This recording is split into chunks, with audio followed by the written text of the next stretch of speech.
우리 살다가 보면 어느 날 갑자기 평상시와 다르게 몸에 열이 날 때가 있습니다. 몸에서는 열이 막 뜨겁게 나는데 몸은 추워서 견딜 수 없을 때도 있지요. 또 어지러움증이 생기기도 하고 또 몸에 수포와 같은 물집이 잡히기도 합니다. 우리에게 이런 어떤 증상이나 통증은 바로 원인이 있기 때문에 드러나는 것입니다. 오늘 이 야고보 사도는 이 흩어진 12지파들에게 야고보서를 통하여 그들의 현상에 드러나 있는 어떤 문제와 문제로 인한 고통에 대하여 그 원인을 정확하게 알게 함으로써 그들이 같은 고난과 문제로 인하여 신앙과 교회가 분열되고 하나님의 선교가 가로막히지 않기 위해서 영적으로 교훈하고 있는 내용이 바로 오늘 야고보서 말씀입니다. 야고보 사도가 이 흩어진 12지파들 가운데 드러나는 가장 큰 세 가지 현상을 야고보서 전체에서 말하고 있는데요. 우리가 지난주까지 나누었던 1장 1절부터 18절까지의 말씀에는 뭐였어요? 시련이었어요. 시련이라는 문제와 고통이 이 흩어진 12지파들의 삶을 곤고하게 만들었거든요. 그리고 오늘 볼 1장 19절부터 4장 17절까지의 내용을 보면 차별하는 것이나 또 말에 실수를 하는 것이나 세상과 벗하는 것과 같은 그리고 허탄한 생각들까지 그리고 마지막 5장 1절부터 마지막 절까지는 세속주의에 대하고 말하고 있습니다. 그러면서 이 야고보 사도가 그들의 어떤 삶에서 드러나는 현상들, 증상들, 즉 시험이라는 증상, 세속주의라는 이 증상에 대하여 꾸짖는 것이 아니라 이 두 가지 나타나는 증상의 원인을 밝힘으로써 그들의 고난과 어떤 교회의 아픔을 해결하라고 있어요. 그래서 이 야고보 사도는 이 성도의 시험이 어디에 뿌리를 두고 있는가? 이 성도들의 이 세속주의적인 마음이 어디에 뿌리를 두고 있는가? 그 뿌리를 향하여 이 흩어진 12지파들의 시선과 마음을 집중시키고 있는데요. 그 뿌리를 뭐라고 말하고 있어요? 믿음이라고 말하고 있어요. 지금 너희에게 이러한 시련이 오고 너희가 이렇게 세상의 물질에 사로잡혀 살아가는 그 주된 원인은 바로 믿음이라는 거예요. 그런데 이 흩어진 12지파들은 조금 뭔가 이 야고보서의 말을 딱 가슴에 와닿게 듣기는 쉽지 않았어요. 왜냐하면 자신들은 믿음이 있거든요. 믿음이 문제라고 하는데 나는 믿음이 있는 게 확실하거든요. 그때 야고보 사도가 아주 정확하게 패부를 찌르고 있습니다. 여러분에게 믿음은 있을지 모르겠지만 믿음으로 말미암는 행함은 없기 때문입니다. 행함이 없는 믿음은 죽은 믿음과 같습니다. 죽은 믿음이란 무엇입니까? 믿음이 우리 속에 역사하지 않기 때문에 믿음으로 말미암는 우리의 삶의 변화도 우리의 삶의 열매도 또 우리를 통하여 이루시는 하나님의 나라도 이룰 수 없다라는 걸 정확히 말하면서 이제 이 흩어진 12지파들은 바로 행함 있는 믿음을 통해서 개인과 교회의 문제가 해결되고 그들을 통해 이루실 하나님의 나라를 이루어 가야 한다라는 것을 이제 오늘 1장 19절부터 4장 17절까지 당시 이 흩어진 12지파들의 교회에서 나타나는 증상들을 낱낱이 살펴가며 교회와 성도들을 부흥시키려는 목적으로 야고보서를 썼습니다. 오늘 그 첫 번째로 우리가 믿음으로 행해야 할 것들을 세 가지로 구체적으로 이야기하고 있습니다. 우리 먼저 오늘 본문 가운데 19절을 볼까요? 내 사랑하는 형제들아, 너희가 알지니 사람마다 듣기는 속히 하고 말하기는 더디하며 성내기도 더디하라 라고 말하고 있어요. 이 야고보서 이 사도는 흩어진 12지파들에게 너희들이 믿음으로 행할 일은 바로 믿음으로 듣는 것입니다. 믿음으로 말하는 것입니다. 믿음으로 여러분의 감정을 바르게 하는 것입니다 라고 이야기하고 있어요. 왜요? 지금 흩어진 12지파의 교회들이 그렇지 못하기 때문에 서로 말로 상처를 입히고 말로 분열시켜서 믿음이 식어지니까 당연히 믿음의 능력이 사라진 자리에는 자기를 지키기 위한 어떤 행동이 발동돼요? 세상의 것으로 자신을 지키려는 마음이 발동되기 때문에 오늘 이 야고보 사도는 믿음에 대하여 정확히 이야기하고 있는 겁니다. 사랑하는 성도 여러분, 그러면서 왜 우리는 듣는 건 속히 하고 말하는 건 더디하고 성도 여기는 건 더디해야 하냐? 오늘 19절에 20절에 이렇게 말합니다. 사람이 성내는 것이 하나님의 의를 이루지 못함이니라. 이 성내는 것 하나를 말하는 게 아니라 이 성내는 건 뭐예요? 듣는 것과 말하는 것에 온전함이 없기 때문에 사람들이 듣는 것과 말하는 것으로부터 마음이 상하고 불편해져서 성내는 감정과 행동이 드러나는 거기 때문에 이 세 가지를 같이 말하는 거예요. 사람은 말하는 것이나 듣는 것이나 성내는 것을 통하여 하나님의 의를 드러낼 수 없습니다. 반대는 뭐예요? 사람은 듣는 것으로도 하나님의 의를 드러낼 수 있고 말하는 것으로도 하나님의 의를 드러낼 수 있고 감정을 적절하게 바르게 사용함으로써 하나님의 의를 드러낼 수 있다는 거예요. 이 땅의 그리스도인들이 하나님의 의를 드러내는 것이란 대단한 지식과 탁월한 능력과 많은 능력을 통해서 거창한 일을 해야만 하나님의 의가 이 땅에 드러나는 게 아니라 오히려 하나님의 의는 성도들이 예수 그리스도의 그 십자가의 그 구속의 은혜를 인하여 진리의 말씀을 따라 행하여 듣는 것과 말하는 것과 감정을 사용하는 것을 그 말씀을 따라 행할 때에 하나님의 의는 더 우리의 삶의 자리에서 분명하고 확실하게 드러날 수 있다는 걸 말하는 거예요. 오늘 우리에게 뭘 말하는 거예요? 사랑하는 성도 여러분, 우리 주님의 교회는 듣는 것으로 하나님의 의를 이루어 나가는 교회 되기를 원합니다.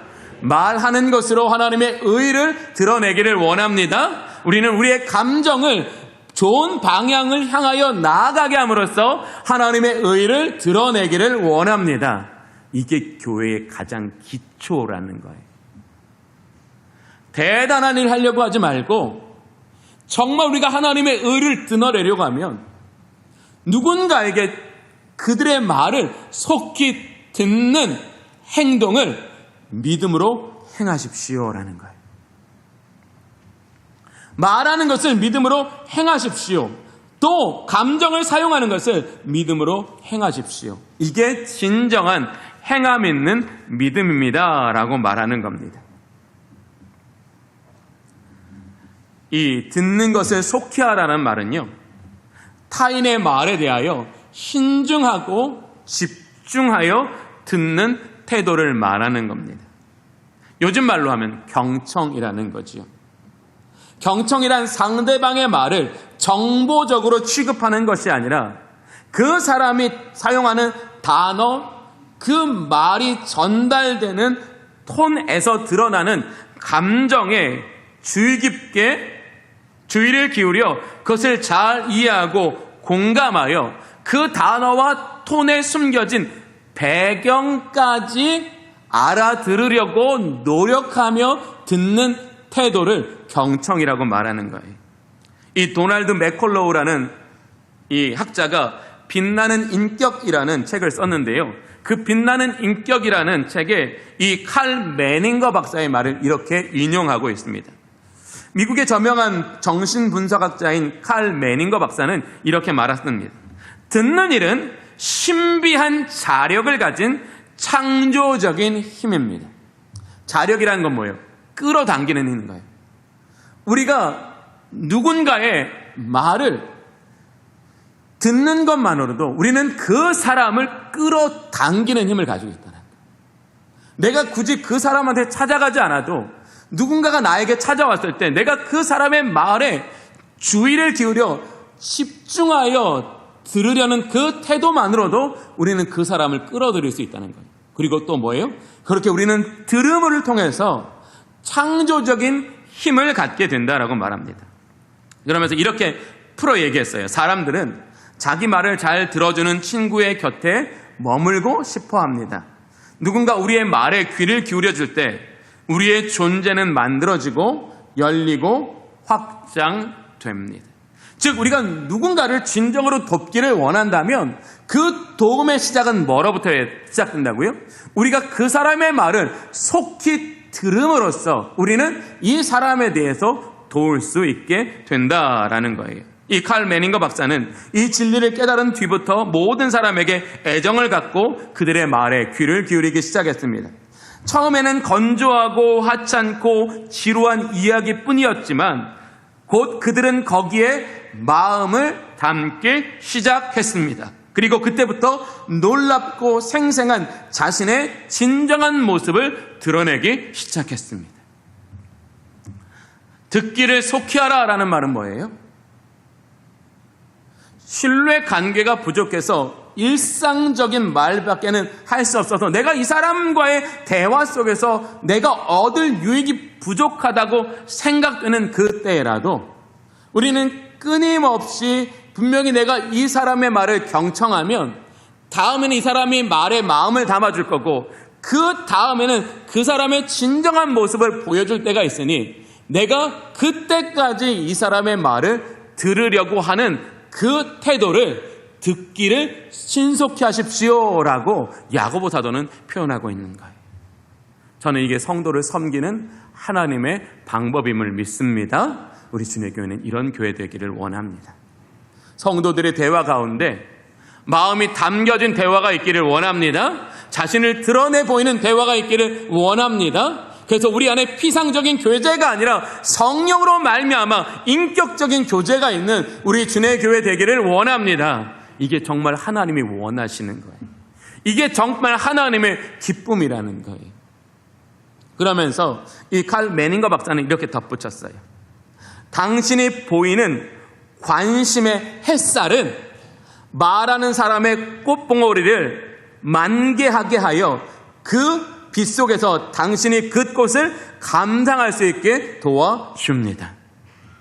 우리가 잘 들음으로써 그 사람이 그러니까 내가 자신을 신뢰하고 있다는 것을 느껴 그 사람의 모습을 보여주면 우리는 그 사람을 통해서 우리를 위하여 준비된 하나님의 계획과 하나님의 도우심까지 경험할 수 있게 된다라는 거예요.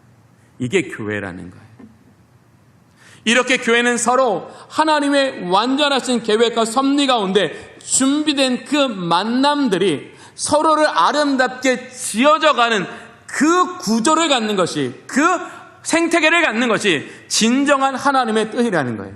바로 그 하나님의 뜻이 이루어지기 위해서 우리는 다른 사람의 말을 들을 때 어떻게 들어요? 믿음으로 드러내야 한다는 거예요. 믿음으로 드러낸다.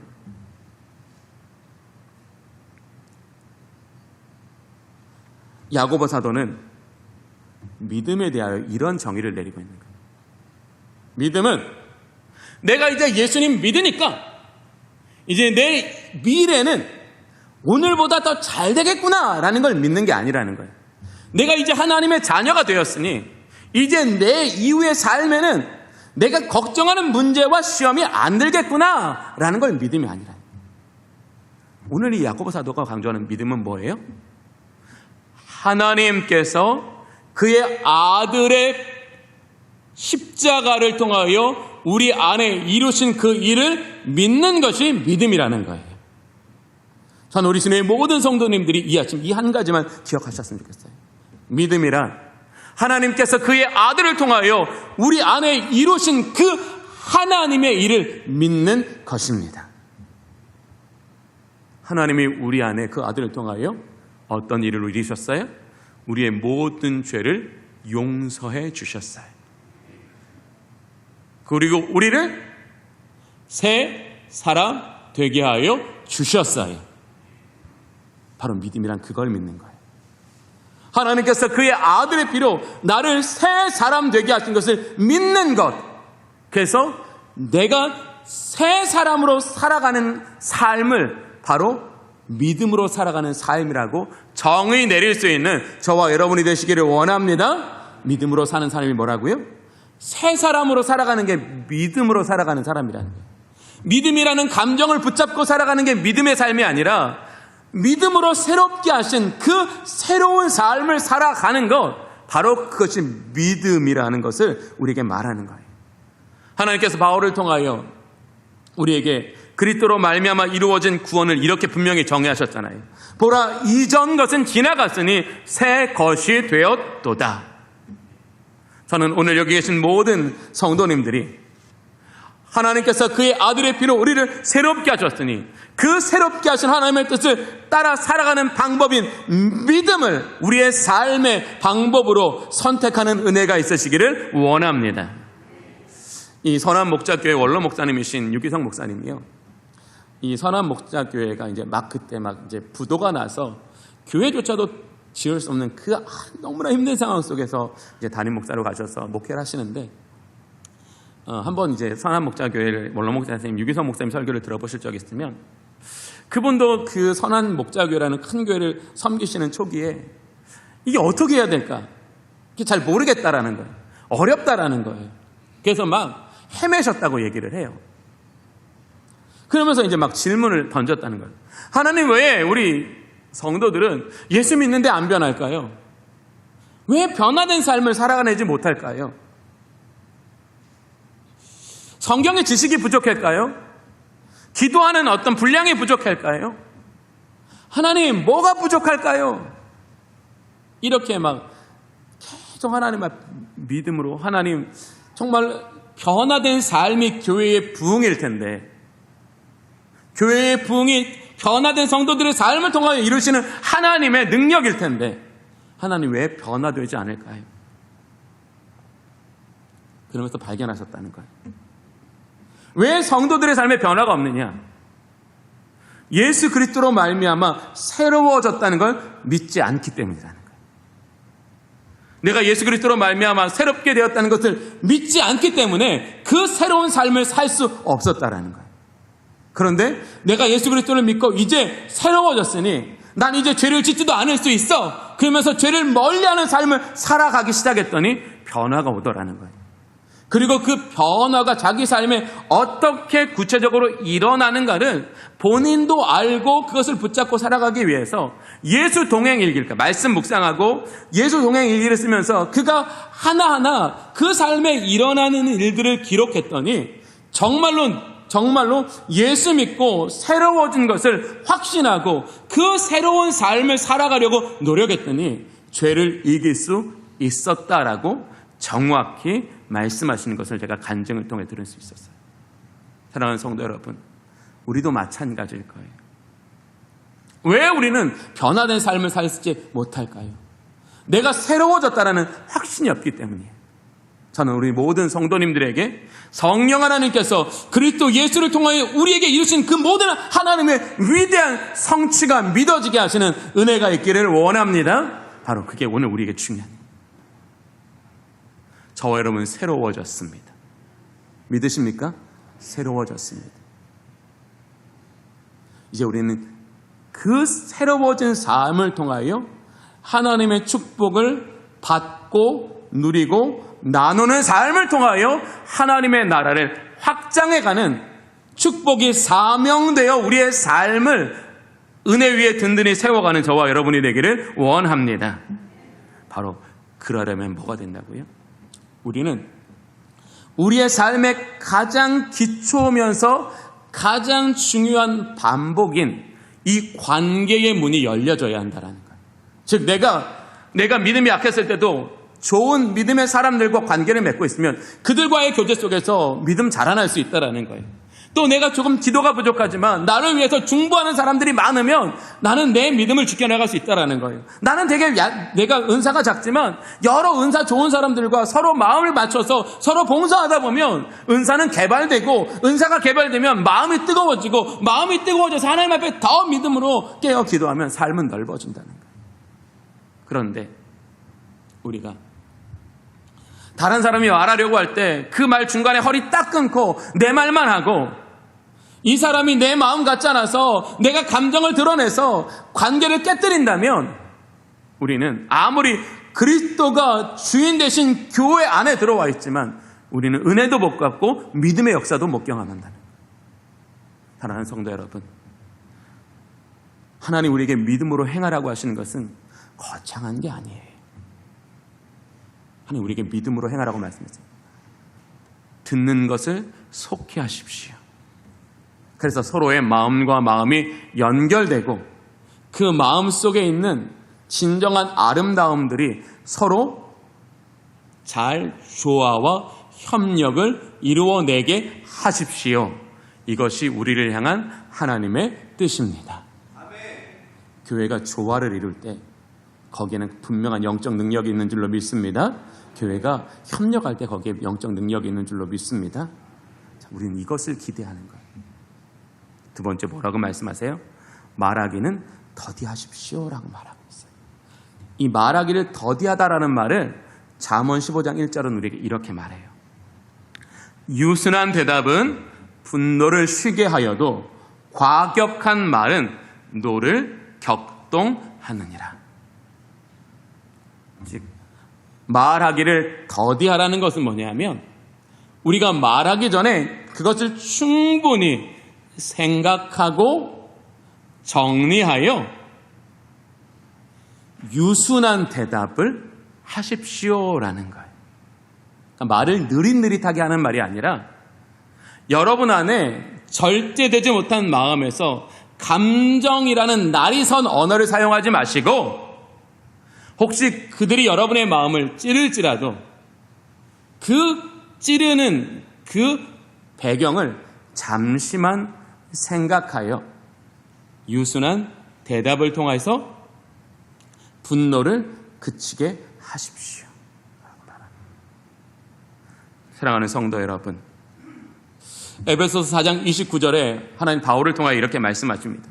무릇 더러운 말은 너희 입 밖에도 내지 말고 오직 덕을 세우는 데 소용되는 대로 선한 말을 하여 듣는 자들에게 은혜를 끼치게 하라라고 말씀해요. 말하기를 더디하라는 건 뭐냐면 그 말을 신중하고 정리하여 은혜를 끼치는 말을 하십시오라고 말하는 거예요. 근데 그게 믿음으로 행해야 될 일이라는 걸 정확히 말씀하시는 거예요. 마지막으로 뭐라고 말씀하셔요? 성내기도 더디하십시오라고 말하고 있어요. 왜냐하면 이렇게 말합니다. 잠언 15장 18절에 분을 쉽게 내는 자는 다툼을 일으켜도 노하기를 더디하는 자는 시비를 그치게 하느니라. 우리가 성내는 것을 신속히 하면 거기서 딱 끝나지 않는다는 거예요. 다툼, 분열, 파괴라는 더 큰 어려움에 우리의 삶은 그렇게 나아갈 수밖에 없다는 거예요. 어떤 부부가 있었습니다. 부부싸움이 한 번, 두 번 있다가 조금 빈도가 잦아져서 더 이상 이렇게 서로에게 상처를 입힐 수가 없어서 정신과 의사를 찾아갔습니다. 정신과 의사는 아내와 남편을 분리해서 각각 그들의 말을 주의 깊게 잘 경청해서 들었습니다.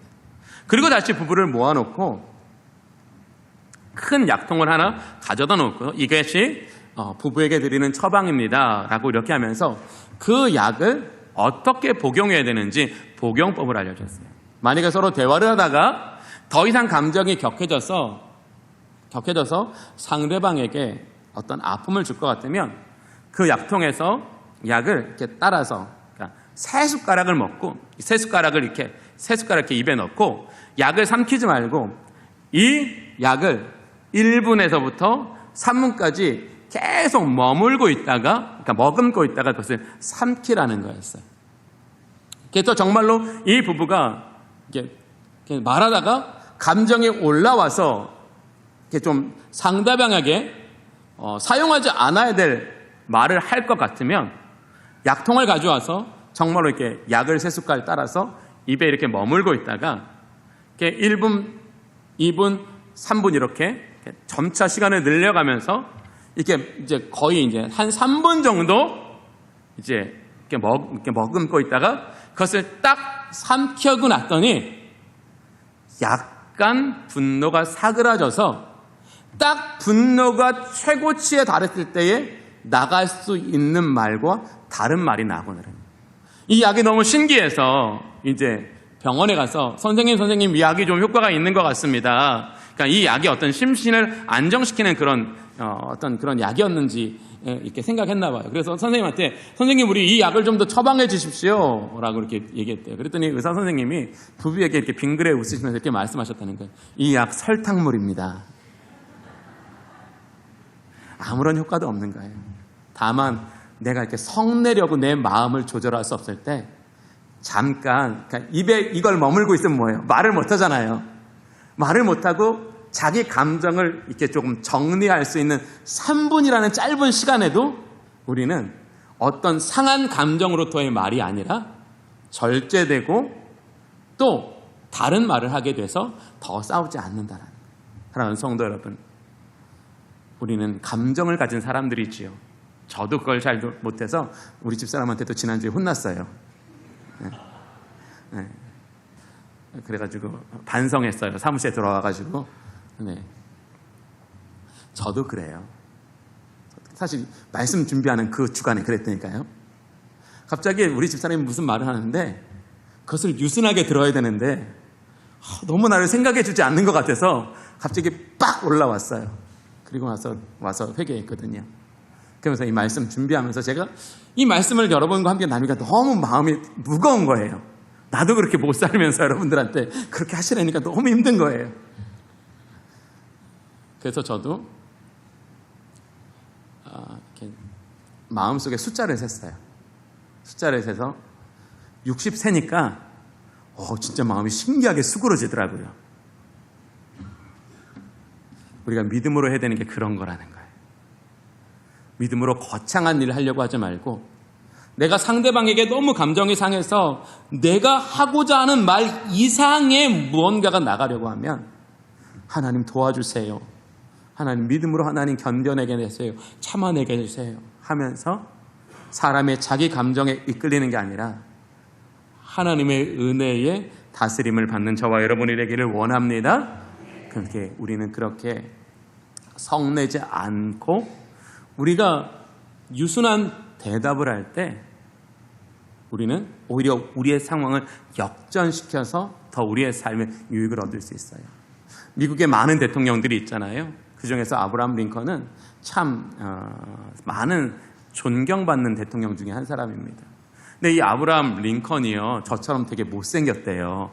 이렇게 아니라고 안 해주시는 거 보니까 동의하신다는 뜻인 거군요. 네. 상처 안 받습니다. 네, 사실이 그러니까. 네.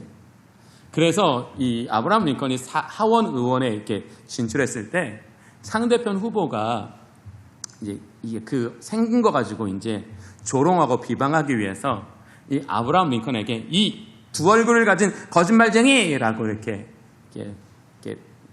뭐랄까요? 흑색 선전을 했대요. 근데 이 아브라함 링컨이 그 상대편 후보에게 가서 편안한 목소리로 이렇게 얘기했대요. 내가 만약 두 얼굴을 가지고 있다면 잘생긴 얼굴 놔두고 이 못생긴 얼굴로 다니겠습니까? 라고 얘기했대요. 유순한 대답이지요.